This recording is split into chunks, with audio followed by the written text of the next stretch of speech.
we're here with Rachel at New Kids on the Political Block. The speakers have taken the stage and now they're long gone. And Rachel, what did you think of tonight's speakers? I was hoping for maybe a little bit more meat around what each of the parties stood for. I felt maybe they were both being a little bit safe. But I guess they are the new kids on the block. They're still trying to feel their way around, like figure out what positions to take. So I guess in some ways the onus was on us as the audience to pose the question, to put forward the issues, as opposed to the onus being on them. So you think that citizens have a responsibility in our democracy to be informed and ask good questions. How do you get citizens to do that? Do you have to pressure them, or should we have mandatory voting? I think probably that's like the question of our time. I think we're in a bit of a democratic deficit right now, where people are doing well financially. You know, people are working hard, they've got friends, they've got kids, they've got hockey to watch, they've got a World Cup to watch, and politics just isn't on the radar, and I don't think there's any easy answer for that.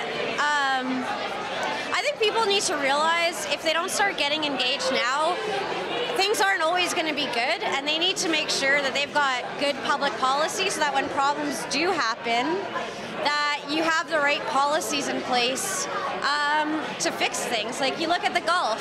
If there was good environmental policies, the Gulf oil spill would have never have happened. And that can, and I think, you know, it's one thing to blame BP, but I think when it really comes down to it, it was really everybody's fault for not caring enough, for saying, you know what, yeah, go ahead, go drill in the Gulf.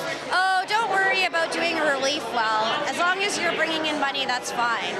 So people need to realize that that's the cost that we pay for apathy. If you were premier, what would be your first action? I think my first action would probably be to actually start implementing some of the strategies and plans. Like, we've got a land use framework that's supposed to have some teeth and get higher density, mixed use development, really start to solve some of these environmental problems. So I think I'd try to actually you know, a lot of Albertans were consulted in that process, and I think it's actually, you know, when citizens do step up to the plate and are consulted, I think it behooves the people in power to actually take it and implement it, and that'll get people more engaged, and I think that's one of the answers.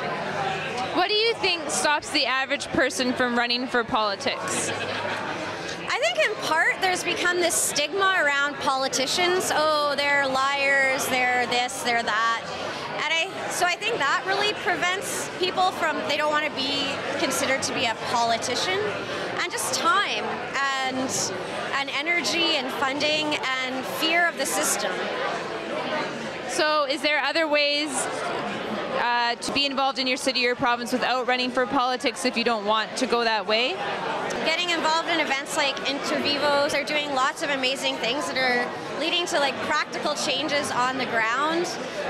Even as simple as volunteering for something, it's a good place to start, to take the responsibility to improve the community on your own. All right. Well, I think that wraps it up with Rachel. Have a great night. Thanks.